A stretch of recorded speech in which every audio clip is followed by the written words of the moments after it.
సీతారామచంద్ర స్వామి వారి కళ్యాణ మహోత్సవాన్ని వీక్షించడానికి భద్రాచలానికి పెద్ద ఎత్తున భక్తులు తరలివచ్చే అవకాశం ఉన్నందున భక్తులకు ఎలాంటి ఇబ్బందులు రాకుండా అన్ని ఏర్పాట్లు చేస్తున్నట్లు పౌర సంబంధాల శాఖ, దేవాదాయ శాఖ కమిషనర్ హనుమంతరావు తెలిపారు. సోమవారం భద్రాచలంలో శ్రీ సీతారామచంద్ర స్వామి వారి కళ్యాణ మహోత్సవ వేడుకలు జరగనున్న మిథిలా స్టేడియంలో ఏర్పాట్లను పరిశీలించారు.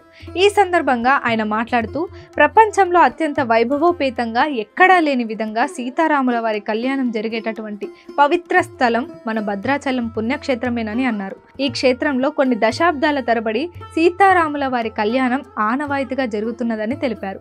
కళ్యాణ మహోత్సవాన్ని ప్రత్యేకంగా కానీ పరోక్షంగా కానీ వీక్షించిన భక్తులకు ఎంతో పుణ్యం వస్తుందని వేదాల్లో చెప్పడం జరిగిందని అన్నారు.